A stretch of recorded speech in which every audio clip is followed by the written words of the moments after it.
Sir, ಈಗ ರಾಮುಲು ಅವರು ಹೇಳಿದ್ದಾರೆ, ನಾನು ರೆಡ್ಡಿ ಒಂದಾಗೋದ ಮುಖಾಂತರ ಯತ್ನಾಳನ್ನು ಕೂಡ ಕರ್ಕೊಂಡ್ಬರ್ತೀವಿ ಅಂತ. ನೋಡಿ, ಅದು ಅವ್ರ ಹೇಳಿಕೆ, ಅವ್ರ ವೈಯಕ್ತಿಕ ವಿಚಾರ. ಭಾರತೀಯ ಜನತಾ ಪಾರ್ಟಿಯಿಂದ ಈಗಾಗಲೇ ನಮಗೇನು ಯತ್ನಾಳ್ ಬಗ್ಗೆ ವಿರೋಧ ಇಲ್ಲ, ಭಿನ್ನಾಭಿಪ್ರಾಯ ಇಲ್ಲ. ಪಕ್ಷದಿಂದ ಈಗಾಗಲೇ ಹೊರಗಡೆ ಇದ್ದಾರೆ. ಯಾರು ಪಕ್ಷದಿಂದ ಹೊರಗಡೆ ಇದ್ದಾರೆ ಅಂಥವ್ರ ಬಗ್ಗೆ ಮಾತಾಡೋಕ್ಕೆ ಇಚ್ಛೆ ಪಡಲ್ಲ. ನಾನು ಉಚ್ಚಾಟನೆ ಆಗಿದ್ದಾರೆ. ಈಗ ಯಾಕೆ ಉಚ್ಚಾಟನೆ ಆದರೆ ಏನು, ಅದ್ರ ಮತ್ತೆ ನಾನು ಚರ್ಚೆ ಮಾಡೋಕ್ಕೆ ಹೋಗಲ್ಲ. ರಾಷ್ಟ್ರೀಯ ನಾಯಕರು ಒಂದು ಸಾರಿ ರಾಜ್ಯದ ಅಧ್ಯಕ್ಷ ವಿಜೇಂದ್ರ ನೇಮಕ ಮಾಡಿದ ಮೇಲೆ ಅನಗತ್ಯವಾಗಿ ಪ್ರತಿ ದಿವಸ ಯಡಿಯೂರಪ್ಪನವ್ರ ಬಗ್ಗೆ, ವಿಜೇಂದ್ರ ಬಗ್ಗೆ ಟೀಕೆ ಮಾಡಿದ್ರು. ಎಲ್ಲ ಒಂದು ಕಡೆ ಕಾರ್ಯಕರ್ತರ ಆತ್ಮವಿಶ್ವಾಸ ಕಡಿಮೆ ಆಗುತ್ತೆ. ಅದಕ್ಕೋಸ್ಕರ ಕಾರ್ಯಕರ್ತರಲ್ಲಿ ಆತ್ಮವಿಶ್ವಾಸ ಮೂಡಬೇಕು ಮತ್ತು ಭಾರತೀಯ ಜನತಾ ಪಾರ್ಟಿಯ ಶಿಸ್ತು ಪಾಲಿಸಬೇಕು, ಎಲ್ಲರ ಕರ್ತವ್ಯ. ರಾಷ್ಟ್ರೀಯ ನಾಯಕರು ತೀರ್ಮಾನ ಮಾಡಿದ್ದಾರೆ, ಉಚ್ಚಾಟನೆ ಮಾಡಿದ್ದಾರೆ. ಆ ವಿಷಯದ ಬಗ್ಗೆ ನಾನು ಚರ್ಚೆ ಮಾಡೋಕ್ಕೆ ಇಚ್ಛೆ ಪಡಲ್ಲ. ಜನಾರ್ದನ್ ರೆಡ್ಡಿ, ಶ್ರೀರಾಮುಲು ಭಾರತೀಯ ಜನತಾ ಪಾರ್ಟಿಯ ಎರಡು ಕಣ್ಣುಗಳಿದ್ದಾಗ ಅವರಿಬ್ಬರು ಒಂದಾಗಿದ್ದ ವಿಜೇಂದ್ರ ಅವರ ಸಾರಥ್ಯದಲ್ಲಿ ಮೊನ್ನೆ ಗಂಗಾವತಿಯಲ್ಲಿ ಒಂದೇ ವೇದಿಕೆಯಲ್ಲಿ ಒಂದಾಗಿದ್ದೀವಿ ಅಂತ ಸಂದೇಶವನ್ನು ಕೊಡಿದ್ರೆ ನಾನು ಸ್ವಾಗತ ಮಾಡ್ತಾ ಇದ್ದೀನಿ. ಸರ್, ವಿಜೇಂದ್ರ ಅಧ್ಯಕ್ಷರಾಗಿ ಮುಂದುವರಿಯೋದೇ ಡೌಟು. ಅವ್ರು ನಮ್ಮ ಬಗ್ಗೆ ಏನು ಮಾತಾಡೋದು ಅಂತೇಳಿ CM ಮುಂದೆ ಮಾತಾಡ್ದಾಗ ಹೇಳಿದ್ರು. ನೋಡೋಣ, ಈ ನಾಡಿನ ಮುಖ್ಯಮಂತ್ರಿಗಳು, ಹಿಂದುಳಿದ ನಾಯಕರು ಅತಿ ಹೆಚ್ಚು ಬಜೆಟ್ಗಳನ್ನು ಕೊಟ್ಟಂಥವ್ರು. ನಾವು ಸಿದ್ದರಾಮಯ್ಯನವ್ರಿಗೆ ವೈಯಕ್ತಿಕವಾಗಿ ಸಿದ್ದರಾಮಯ್ಯ ಅಂತ ಟೀಕೆ ಮಾಡಲ್ಲ.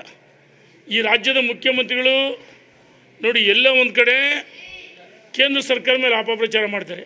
ಸಣ್ಣ ಪುಟ್ಟ ವ್ಯಾಪಾರಿಗಳ ಮೇಲೆ ಇವರು ತೆರಿಗೆ ಹಾಕೋದು, ಬಿಟ್ಟಿ ಭರವಸೆಗಳಿಗೆ ಹಣ ಹೊಂದಾಣಿಕೆ ಮಾಡೋಕ್ಕಾಗ್ತಾ ಇಲ್ಲ. ಬಿಟ್ಟಿ ಭರವಸೆಗಳು ಸರ್ಕಾರ ಅಭಿವೃದ್ಧಿ ಮಾಡ್ತಾ ಇಲ್ಲ. ನೋಡಿ, ಸುರ್ಜೇವಾಲ ಯಾಕೆ ಬಂದರು? ಎಲ್ಲ ಶಾಸಕರು ದೂರು ಕೊಟ್ಟರು. ಇದುವರೆಗೂ ಹಣ ಬಿಡುಗಡೆ ಆಗಿಲ್ಲ. ಒಂದು ಸಾರಿ 25 ಕೋಟಿ ಬಿಡುಗಡೆ ಆದರೆ ಬಿಡುಗಡೆಗೆ ಮಂಜೂರಾತಿ ಕೊಟ್ಟರು. ಅದರಲ್ಲಿ ಕೇವಲ 12 ಕೋಟಿ 25 ಕೋಟಿಲಿ 12 ಕೋಟಿ ಮಾತ್ರ ಬಿಡುಗಡೆ ಆಗಿದೆ. ಮತ್ತೆ 50 ಕೋಟಿ ಕೊಡ್ತೀವಿ ಅಂತೇಳಿ ಪತ್ರ ಬರ್ತಾರೆ. ಎಲ್ಲಿ ಹಣ ಬಿಡುಗಡೆ ಆಗಿದೆ? ಸಂದೀಪ್ ಸುರ್ಜೇವಾಲ ಬಂದರು, ತಮ್ಮ ಕುರ್ಚಿ ಅಲುಗಾಡ್ತದೆ. ಮುಖ್ಯಮಂತ್ರಿಗಳು ಉಪಮುಖ್ಯಮಂತ್ರಿಗಳ ಮಧ್ಯೆ ಕುರ್ಚಿ ಕಂದಕ ಇದೆ. ಎಲ್ಲ ಒಂದು ಕಡೆ ನಾಡಿನ ಅಭಿವೃದ್ಧಿ ಕುಂಠಿತ ಆಗಿದೆ. ಗಂಡ ಹೆಂಡತಿ ಜಗಳದಲ್ಲಿ ಕೂಸು ಬಡವಾಯ್ತಲ್ಲ, ಆ ರೀತಿ ರಾಜ್ಯದ ಅಭಿವೃದ್ಧಿ ಕುಂಠಿತ ಆಗಿದೆ. ಉಪಮುಖ್ಯಮಂತ್ರಿಗಳು ಮುಖ್ಯಮಂತ್ರಿಗಳನ್ನು ಇಬ್ಬರ ಮಧ್ಯೆ ಸಂಘರ್ಷ ಆಗಿದೆ.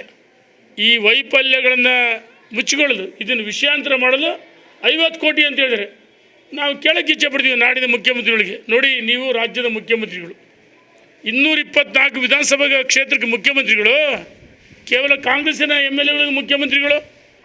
ಇದು ಸ್ಪಷ್ಟೀಕರಣ ಕೊಡಬೇಕು. ಕಾಂಗ್ರೆಸ್ಸಿನ ಶಾಸಕರಿಗೆ 50 ಕೋಟಿ ಅಂತೆ, ಭಾರತೀಯ ಜನತಾ ಪಾರ್ಟಿ JDS ಶಾಸಕರಿಗೆ 25 ಕೋಟಿ ಅಂತೆ. ನಮ್ಮ ಸರ್ಕಾರ ಇದ್ದಾಗ 224 ವಿಧಾನಸಭಾ ಕ್ಷೇತ್ರಕ್ಕೆ ಸಮಾನವಾಗಿ ಕೊಡ್ತಾಯಿದ್ವಿ. 50 ಕೋಟಿ ಪತ್ರ ಬರ್ತಾರೆ ಅಷ್ಟೇ ಶಾಸಕರಿಗೆ. ಹಣ ಬಿಡುಗಡೆ ಆಗಿಲ್ಲ. ಹಣ ಇಲ್ಲ ಇವ್ರ ಹತ್ರ. ಈ ಹಣವನ್ನು ಸಂಗ್ರಹಿಸಲು ಆ ಬೀದಿ ವ್ಯಾಪಾರಿಗಳು, ಹಣ್ಣು ವ್ಯಾಪಾರಿಗಳು, ಫುಟ್ಪಾತ್ ವ್ಯಾಪಾರಿ, ಏನು ಹೂವಿನ ವ್ಯಾಪಾರಿಗಳು, ಅವ್ರಿಗೆ ತೆರಿಗೆ ಹಾಕ್ತಾರೆ, ಬಡ್ಡಿ ಹಾಕ್ತಾರೆ. ಅಂದರೆ ಈ ಸರ್ಕಾರ ಪಾಪರ್ ಸರ್ಕಾರ. ಅದಕ್ಕೋಸ್ಕರ ರೈತರ ಮೇಲೆ, ಜನರ ಮೇಲೆ ತೆರಿಗೆ ಹಾಕಿ